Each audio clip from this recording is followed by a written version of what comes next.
It's officially garden season in Kentucky, and over the last few weeks, Philip has been working hard to get our garden planted. So let's take a look and see what we've been up to.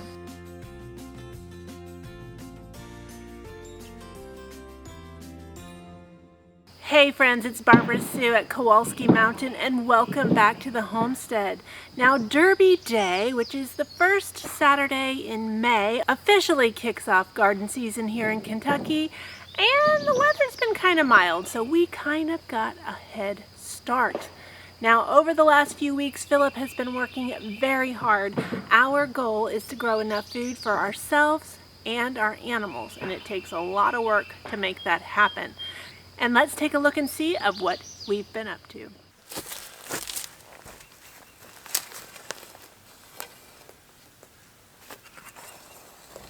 The production garden is our main garden that's going to grow the bulk of the food that we want to preserve for the year. Now we've been gardening in this space for many years and we've called it gardening on grace. That's when we would plant a garden and then we'd leave and hope it grew. But this year, we're doing our best to make sure we have a bountiful harvest. While Philip worked in the garden area, he cleared up some down trees along the side and he burned all the debris. I spread the wood ash in the garden to add nutrients to the soil and help build a healthy soil. Philip planted 2 rows of peas and we added trellises using T-posts and extra fencing to give the peas something to climb. After the bulk of the tractor work was complete, we worked on fencing the garden. The 2 long sides of the garden have permanent fencing, while the end caps have fencing that'll easily come down so we can take it down and drive the tractor through the garden. While Philip worked ahead of me creating raised rows, I planted the potatoes. Our favorite potato is Kennebec, which is the potato that we planted the majority. However, there's a few russet and red potatoes from seed potatoes that we saved from last year's garden.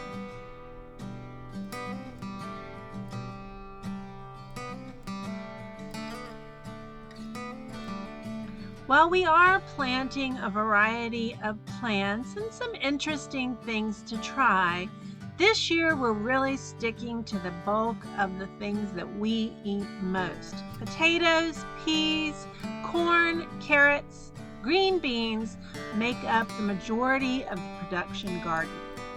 Now we have added in some zucchini and squash and different varieties of squash as well, including delicata, zucchini, and yellow squash.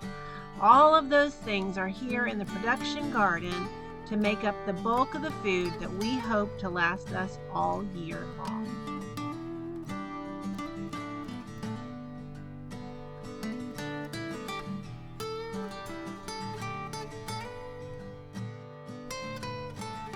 Like most gardeners, deer and other wildlife are something that we have to work to prevent getting into our garden. While a 4-foot fence isn't a huge deterrent, we're hoping that it'll make a difference.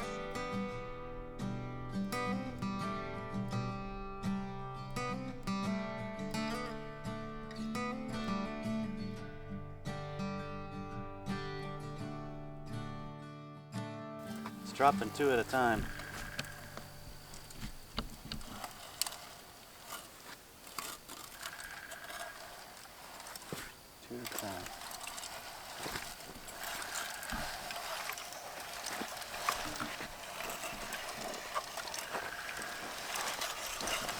Thank you, Chuck.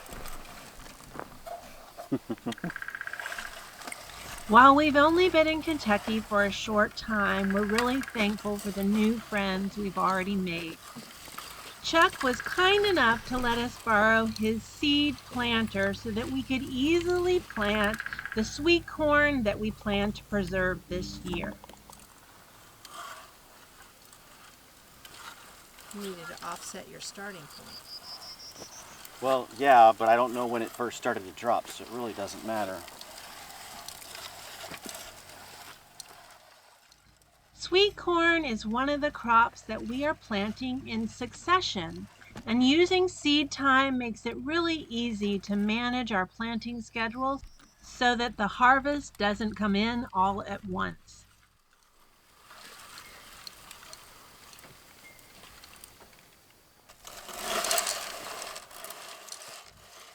The seed wheel is a really cool device. The first wheel makes the row, while there's a little spout that digs down into the soil and the seed drops down into the dirt. The chain covers the seeds up, and then the back wheel packs it down to make sure everything's planted perfectly.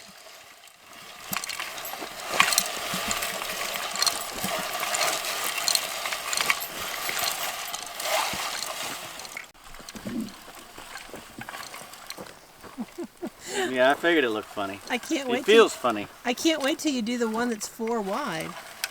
Oh, I'm gonna walk right with it.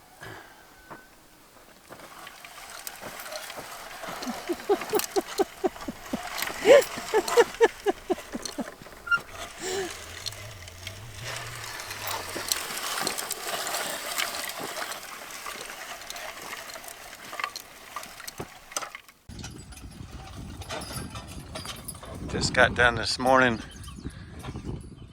tilling up my neighbor's property so he can plant his corn. And in favor, he's going to go ahead and plant my front field with corn.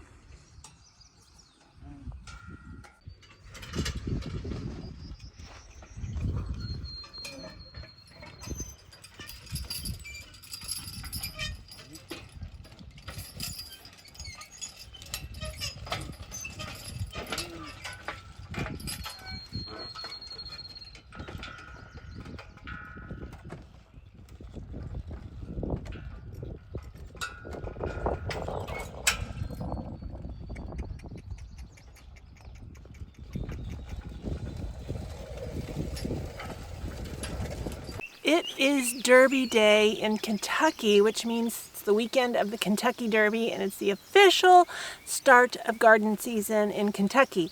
So we are going to plant some of our seed starts, and these are the Tomboncino squash that I started in the seed snails. And remember, these are for our animals. Now I'm so excited to see how this worked. Look at these beautiful plants. Oh, awesome. Let me put this down.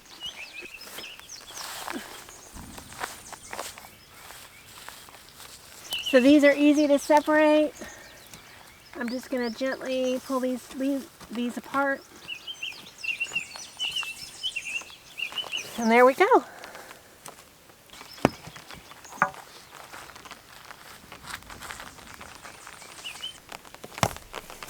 This garden is exclusively for animal feed. Right now we're planting Tomboncino squash, and Philip had already planted the Mangelwurt's beets, which will hopefully feed our animals throughout the winter.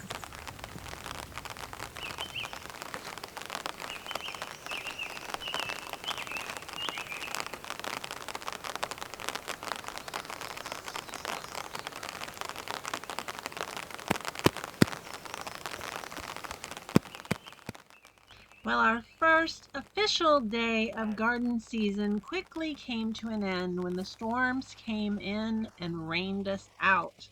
While I had my camera under an umbrella, we were getting drenched, so we called it a day, and we'd pick up where we left off tomorrow.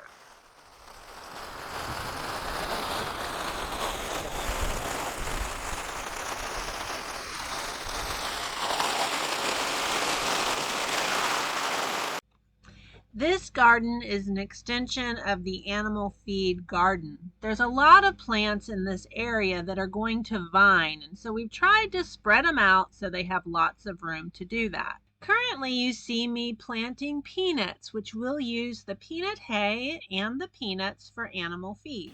Right with your flags in. You want me to break them out of cups? No, not the cups, but the other ones, and I'll start with those. Oh, you've got two that you can do there. That's what I'm saying. Do you want me to Let's break just lay them out. Put that one between two, and I'll lay on the outer bank. Let me go down this one, get this out of our way. I'll come down the middle, so you're doing the outside with me. You can break them apart, and I'll stick them in. We have to trim off all the leaves. This garden is another high production garden. We've already planted garlic and onions and also strawberries in this bed, but today we're planting the tomatoes. Tomatoes is another fruit that we're planting for preservation. Because we use a lot, we've planted a ton of tomatoes. Despite our simple and humble seed starting station, our tomatoes actually grew really well. While we hope to have a greenhouse and a much better system next year, this year turned out better than expected.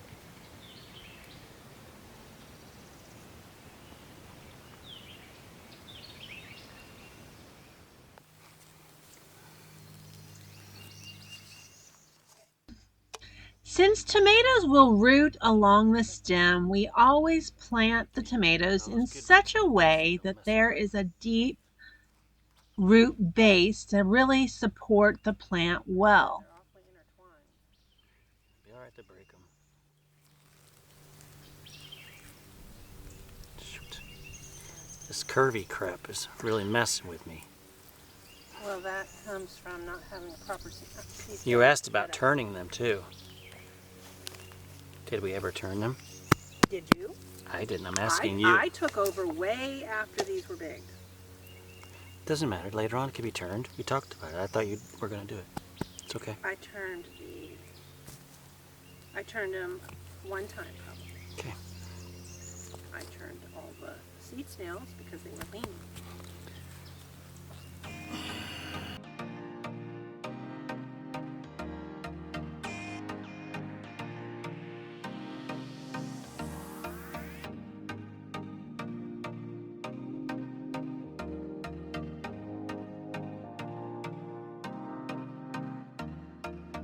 Down about 10 feet, there's 2-3 more.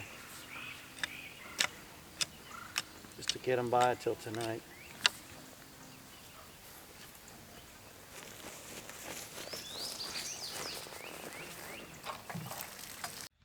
We tried to be mindful of the rain as we planted our garden. While we have lots of water systems set up on our off-grid homestead, garden irrigation is not one of them. When you move to a homestead, it just takes time, so these projects will be put in as time goes on. That's why I put straw on those first ones, and then what? And then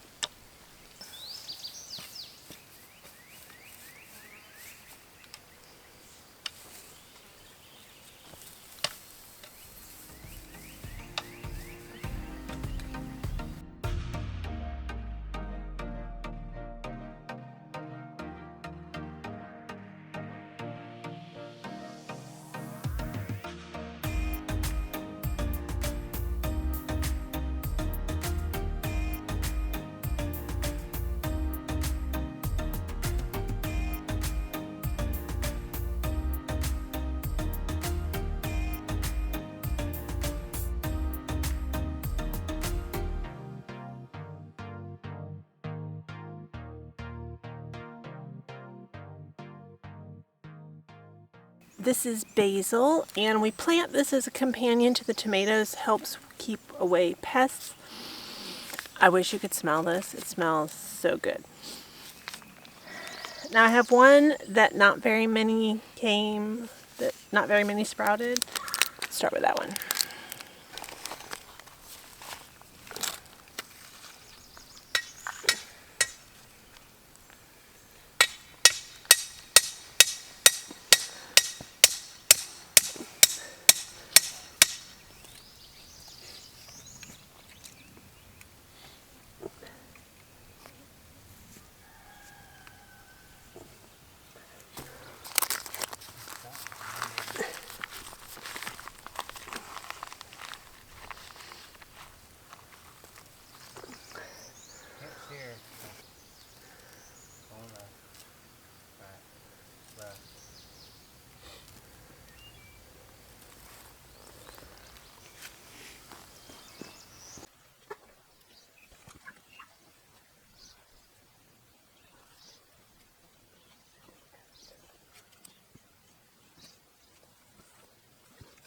Now, the straw helps the garden in a variety of ways. It helps retain moisture so that the rain lasts even longer.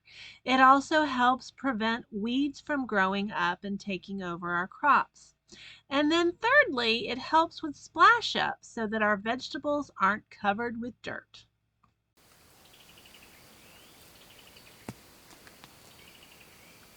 Hey, honey, why are you like scattering the seeds everywhere? I'm See what's going to burying happen them. is you're going to attract, if we don't put the straw down, which we are, We are. you'll attract the birds to come get the seeds, and they start digging and they screw up the row that you got. So what you do is you grab this and you go, and you're done. Don't scatter it all over the place, please. You have a different method. Yes, I do, and I don't want to attract the stupid birds. I have a bad enough problem with a dang squirrel. Pissed me off. He done tore that all up. I think a deer did here. The squirrel, he was digging in my bank. Trying to find a good spot to put his nuts. No worse than the cat over here. Put his peeing nuts in in my freezer. Serve them to my dog. Here's so many hot peppers. That sprays we gotta make, honey. For what? For what? Insect spray. Last time I did that, I burnt the garden. I know.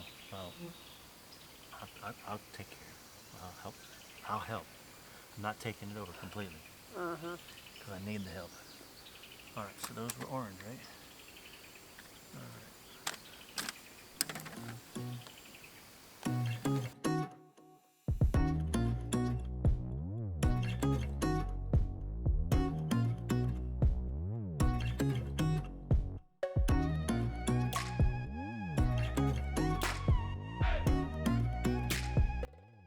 My daughters will be very proud that we are planting purple beauty bell peppers. I picked it up on behalf of the daughters because they like oddball colors.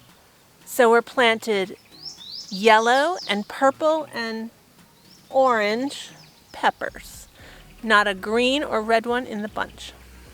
Yes, we are. Over there, and up there, and back there. Where? I got green bell peppers. And those are like jalapeno peppers.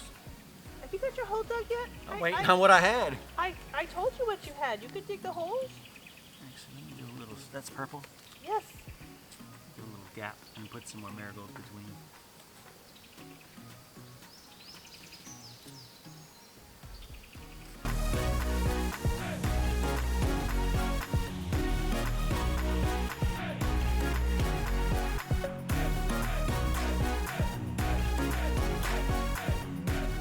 Well, friends, I hope you enjoyed seeing how we're preparing our garden for the 2024 spring garden season.